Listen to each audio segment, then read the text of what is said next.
So hello everyone, welcome to our YouTube channel The Biology Room. So our today's topic is chromosome. In the last video we studied about how chromosome or thin chromatin are made. Okay.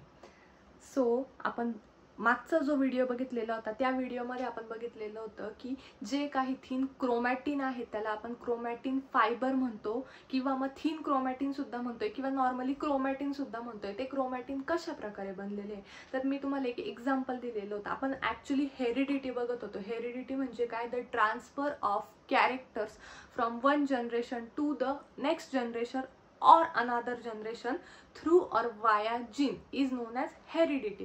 तर ही झाली simple अशी हेरिडिटीची definition. म्हणजे मराठीत सांगायचं गेलं तर आई वडिलांचे जे काही गुण असतात किंवा त्याला आपण कॅरेक्टर म्हणतो ते कशा प्रकारे ट्रान्सफर होतात त्याला हेरिडिटी म्हणतो. आता हे ट्रान्सफर होतात किंवा कॅरेक्टर आहेत आपण म्हणतोय काहीतरी ट्रान्सफर होते. ते काहीतरी म्हणजे काय आपल्याला तेच बघायचंय. तर आपण मागच्या व्हिडिओमध्ये बघितलेलं होतं की ते झालं. त्याच्यानंतर आपण एक इंडिव्हिज्युअल पर्सन घेतलेला. तर त्या इंडिव्हिज्युअल पर्सनची एक सेल घेतलेली होती. सेलच्या आतमध्ये न्यूक्लियस असतो.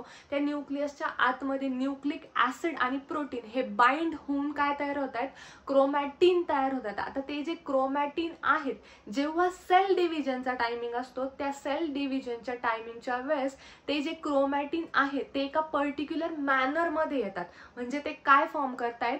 क्रोमोझोम फॉर्म करतायत. आता हे जे काही क्रोमोझोम आहेत आपल्याला त्याच्याबद्दल बघायचंय. नॉर्मली आपण क्रोमोझोमचं स्ट्रक्चर हे अशा प्रकारे बघितलेलं होतं. म्हणजे जे आपले थिन क्रोमॅटिन आहे. आता हा जो न्यूक्लियस आहे या न्यूक्लियसच्या आतमध्ये न्यूक्लिक ऍसिड वगैरे प्रेझेंट असतात. मग तिथे ते बाइंड होऊन हे काय तयार झालेले असे येडवाकडे स्ट्रक्चर क्रोमॅटिन किंवा क्रोमॅटिन फायबर. याचंच कन्व्हर्जन जेव्हा सेल डिव्हिजनचा टायमिंग येतो तेव्हा क्रोमोझोम मध्ये होतं. आता हा जो क्रोमोझोम आहे आपल्याला याच्याबद्दलच डिटेलमध्ये बघायचंय. तर ह्युमन बॉडीमध्ये क्रोमोझोम बघायचंय.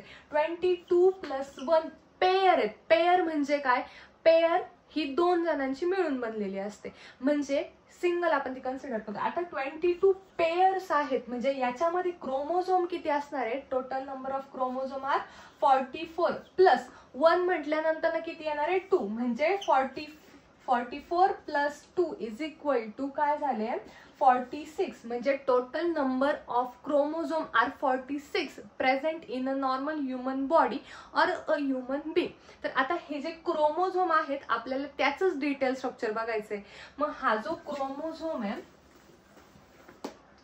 हा जनरली दिसायला अशा प्रकारे असतो. याच्या आतमध्ये एक सर्क्युलर स्ट्रक्चर असतं. त्याच्यानंतर इकडनं बटरफ्लाय सारखे 2 विंग्स केलेले असतात आणि खालच्या साईडनी सुद्धा 2 विंग्स गेलेले असतात. आता हा जो स्ट्रक्चर आहे हा अशा प्रकारे बनलेला असतो. म्हणजे मी तुम्हाला एक एक्झाम्पल दिलेलं होतं. मकर संक्रांतीला आपण मांजा म्हणजे जो मांजा आहे त्याचं एक्झाम्पल दिलेलं होतं. तर तो मांजा कसा आहे? थ्रेड लाईक स्ट्रक्चर आहे. तर मग जे थ्रेड लाईक स्ट्रक्चर आहे त्याने हा जो क्रोमोझोम आहे तो बनलेला आहे. म्हणजे हा जो क्रोमोझोम आहे तो पूर्ण अशा प्रकारे एका थ्रेड लाईक स्ट्रक्चरनी तो बनलेला आहे. तो अशा प्रकारे दिसतोय. आता याचे जे नाव आहेत आपण ते बघू. सगळ्यात पहिल्यांदा याचा जो मिडल वाला पार्ट आहे त्याला आपण म्हणतो सेंट्रोमियर. त्यालाच एक अल्टरनेट नेम दिलेलं आहे. त्याला म्हणतात प्रायमरी कॉन्स्ट्रिक्शन.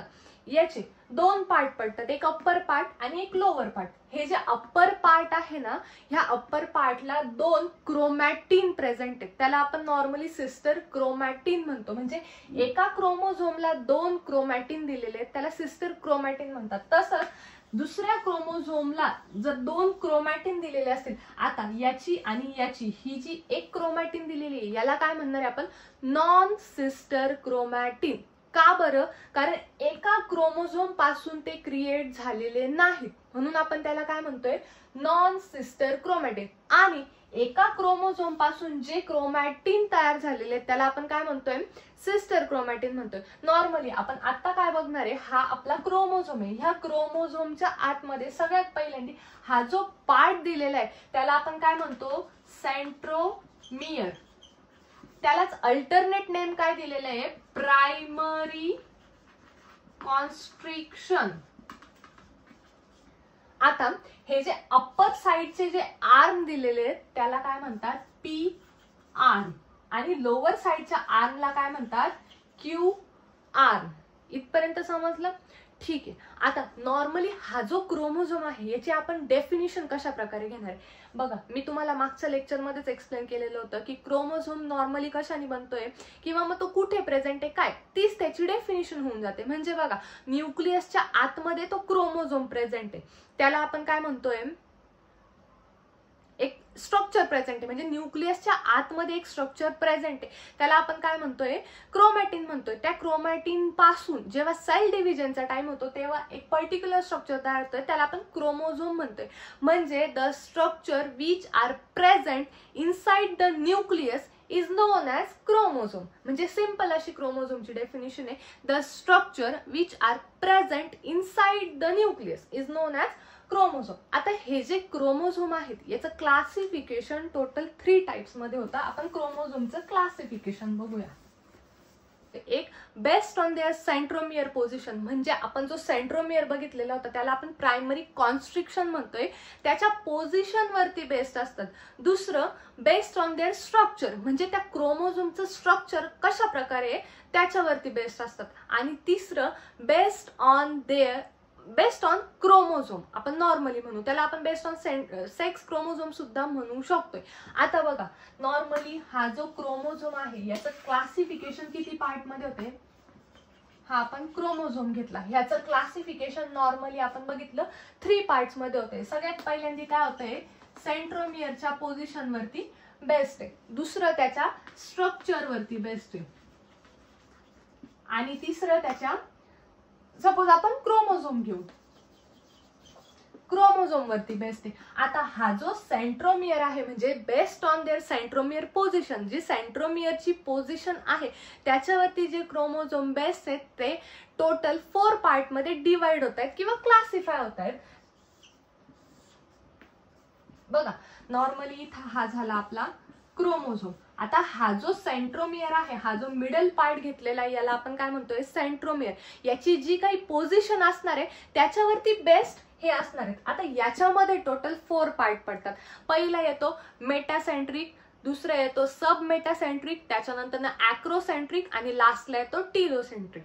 तर सगळ्यात पहिल्यांदा मेटासेंट्रिक म्हणजे काय. आता मेटासेंट्रिक मध्ये तो जो क्रोमोझोम आहे तो व्ही शेपचा दिसतो आणि तो जो सेंट्रोमियर आहे तो मिडलला प्रेझेंट असतो. म्हणजे बघा कशा प्रकारे दिसतोय. आता हा क्रोमोझोम झालेला आहे, तर हे बघा मेटासेंट्रिक मध्ये हा सेंट्रोमियर आहे, कुठे येतो, मिडलला दिसतो. कसा आहे, व्ही शेपचा. म्हणजे तो अशा टाइपचा दिसतोय, याला आपण काय म्हणतो, मेटासेंट्रिक. त्याच्यानंतर दुसरा पार्ट येतो सब मेटासेंट्रिक. नावामध्येच आहे, मेटा म्हटल्यानंतर त्याच्यासारखाच असणार. म्हणजे बघा इथे काय आला, मेटा आला, त्याच्यानंतर सब मेटा आला, त्याच्यानंतर आला ॲक्रो आणि लास्टला टीलो. म्हणजे हा जो मेटासेंट्रिक आहे हा कसा आहे, व्ही शेपचा दिसतोय आणि याचा जो सेंट्रोमियर आहे तो कुठे प्रेझेंट आहे, मिडलला प्रेझेंट आहे. म्हणजे हा कसा दिसणार आहे, व्ही शेपचा आणि मिडलला त्याचा सेंट्रोमियर प्रेझेंट असणार आहे. त्याच्यानंतर सब मेटासेंट्रिक हा कसा दिसतोय, हा दिसतोय एल शेपचा. याचा सेंट्रोमियर कुठे असणार आहे, मिडलच्या जवळ. पण मिडलला असणार आहे का, नाही. म्हणजे बघा हा इथे त्याचा सेंट्रोमियर आला आणि स्टार्टिंगला हा, हे झाले त्याचे आर्म्स झाले. त्याच्यानंतर ॲक्रोसेंट्रिक. आता ॲक्रोसेंट्रिक म्हणजे हा जो क्रोमोझोम आहे हा पीकच्या जवळ आहे पण टॉपला नाही. म्हणजे हा टॉपच्या जवळ असतो पण टॉपला नाही. त्याच्यानंतर येतो टीलोसेंट्रिक. आता टीलोसेंट्रिक म्हणजे काय, टॉपला. म्हणजे हा जो क्रोमोझोम आहे हा एकदम आय शेप सारखा दिसणार आहे. म्हणजे बघा मेटासेंट्रिक कसा दिसतोय, व्ही शेपचा दिसतोय. सब मेटासेंट्रिक कसा दिसतोय, एल शेपचा दिसतोय. त्याच्यानंतर ॲक्रोसेंट्रिक कसा दिसतोय, जे शेपचा दिसतोय. आणि टीलोसेंट्रिक हा आय शेपचा दिसतोय. त्याच्यानंतर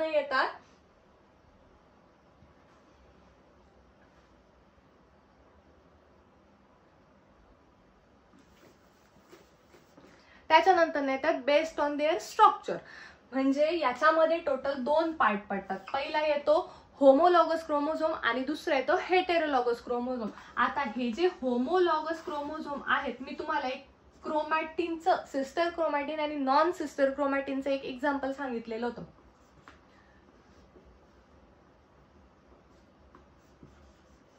बघा होमोलॉगस मध्ये जे 2 क्रोमोझोम असतात ते दोन्ही पण कसे दिसत आहेत, एक सारखेच दिसतात म्हणून यांना आपण काय म्हणतोय, होमोलॉगस क्रोमोझोम. आणि हेटेरोलॉगस क्रोमोझोम मध्ये हे जे दोन क्रोमोझोम आहेत हे कसे दिसतायत, डिफरंट दिसतायत. म्हणजे बघा यांच्या साईज मध्येच लगेच डिफरन्स जाणवतोय. हे दोन्ही पण कसे आहेत, सेम आहे. या दोघांची साईज कशी आहे, सेम आहे. तसाच हे हेटेरोलॉगस आहे, याच्यामध्ये काय आहे की एक छोटा दिसतोय एक मोठा दिसतोय. इथपर्यंत क्लिअर आहे. त्याच्यानंतर आपला नेक्स्ट पार्ट येतो क्रोमोझोम वरती बेस्ड. म्हणजे याच्यामध्ये टोटल जे नंबर ऑफ क्रोमोझोम आहेत, मी तुम्हाला आधीच काय सांगितलं होतं, total 46 number of chromosome present असतात. त्यांचं डिवायडेशन आपण पेअर मध्ये करत असतो, म्हणजे 22+1. तेच आपल्याला बघायचं. याच्यामध्ये दोन टाईप पडतात, एक ऑटोझोम आणि दुसरा ॲलोझोम. आता हे लक्षात कसं ठेवायचं, पेअर तर इथपर्यंत झालं ते समजलं. म्हणजे बघा 46 क्रोमोझोम असतात, त्याचं डिवायडेशन आपण कसं करतोय, 22+1 मध्ये यांचं डिवायडेशन करतोय. म्हणजे हे काय होणार आहे, 44+1 किती झाले, 2 किती झाले, 46 झालेले आहेत. तर आता हे जे 46 आहेत यांचं डिवायडेशन आपण कसं केलेलं आहे, 22+1. तर मग सिंपल अशी गोष्ट आहे. याच्यामध्ये एक ट्रिक आहे, लक्षात कसं ठेवायचं, ऑटोझोम आणि ॲलोझोम. तर ऑटोमध्ये 22 पेअर्स प्रेझेंट असतात, म्हणजे 22 लोक असतात. म्हणजे इथे एक ट्रिक सांगितलेली आहे, लक्षात कसं ठेवायचं. ऑटोमध्ये 22 लोक बसलेले असतात. आणि ॲलो म्हणजे कोणता, 1 क्रोमोझोम. त्याच्यामध्ये येतात सेक्स क्रोमोझोम, म्हणजे एक्स क्रोमोझोम आणि वाय क्रोमोझोम. इथपर्यंत क्लिअर झालं. तर आपला हा आजचा टॉपिक होता क्रोमोझोम. एकदम सिंपल असा टॉपिक आहे, याच्यामध्ये काहीच नाही. सगळ्यात पहिल्यांदा आपण काय बघितलं, क्रोमोझोम बद्दल बघितलेलं होतं. हा जो क्रोमोझोम आहे याच्याबद्दल बघितलं, त्याच्या बॉडी पार्ट बद्दल बघितलेलं आहे. मिडलला सेंट्रोमियर प्रेझेंट आहे, त्याला आपण प्रायमरी कॉन्स्ट्रिक्शन म्हणतो. अप्पर साईडला जे आर्म प्रेझेंट आहे त्यांना आपण पी आर्म म्हणतो. लोअर साईडला जे आर्म प्रेझेंट आहेत त्यांना आपण क्यू आर्म म्हणतो. आणि सेंट्रोमियरलाच अल्टरनेट नेम प्रायमरी कॉन्स्ट्रिक्शन दिलेलं आहे. नंतर ना आपण क्रोमोझोमचं क्लासिफिकेशन बघितलेलं होतं. क्रोमोझोमचं टोटल 3 पार्ट्स मध्ये क्लासिफिकेशन होतं. First based on their centromere position, second based on there structure and third based on there chromosome. तर नॉर्मली सेंट्रोमियर मध्ये टोटल 4 पार्ट मध्ये डिवाइड होतात, मेटासेंट्रिक, सब मेटासेंट्रिक, ॲक्रोसेंट्रिक आणि टिलोसेंट्रिक. मेटासेंट्रिक मध्ये तो जो सेंट्रोमियर आहे तो मिडलला प्रेझेंट असतो, दिसायला व्ही शेपचा दिसतो. सब मेटासेंट्रिक मध्ये एल शेपचा असतो आणि तो जो सेंट्रोमियर आहे तो मिडलच्या जवळ असतो पण मिडलला नाही. त्याच्यानंतर ना ॲक्रोसेंट्रिक मध्ये तो पीकच्या जवळ असतो. ॲक्रो म्हणजे काय, पीक म्हणजे टॉपच्या जवळ असतो पण टॉपला नाही. तो दिसायला कसा दिसतोय, जे शेपचा दिसतोय. आणि त्याच्यानंतर ना लास्टला आहे टिलोसेंट्रिक. टिलोसेंट्रिक मध्ये आय शेपचा दिसतोय आणि तो जो सेंट्रोमियर आहे तो एकदम टॉपला प्रेझेंट आहे. त्याच्यानंतर आपण बेस्ड ऑन देअर स्ट्रक्चर बघितलेलं होतं. त्याच्यात 2 पार्ट पडले, एक होमोलॉगस आणि दुसरा हेटेरोलॉगस. त्याच्यामध्ये दोन्ही पण सेम दिसतात, हेटेरोलॉगस मध्ये दोन्ही पण डिफरंट दिसतात. त्याच्यानंतर आपण क्रोमोझोम बद्दल बघितलेलं होतं, ॲलोझोम आणि ऑटोझोम. आता याच्यात एक ट्रिक सांगितलेली आहे, लक्षात कशी ठेवायची. ऑटोमध्ये किती जण बसलेले असतात, 22 जण बसलेले असतात. म्हणजे ऑटोझोम किती झाले, 22 झाले. आणि ॲलोझोम किती झाले, 1. म्हणजे ॲलोझोम म्हणजे काय, ही XX क्रोमोझोमची पेअर आहे. याच्यामध्ये 2 क्रोमोझोम प्रेझेंट असतात, एक एक्स क्रोमोझोम आणि एक वाय क्रोमोझोम. इथपर्यंत समजलं. तर हा आपला आजचा टॉपिक होता. काही डाऊट असेल, काही प्रॉब्लेम असेल तर कमेंट सेक्शन मध्ये तुम्ही सांगू शकता. Thank you so much.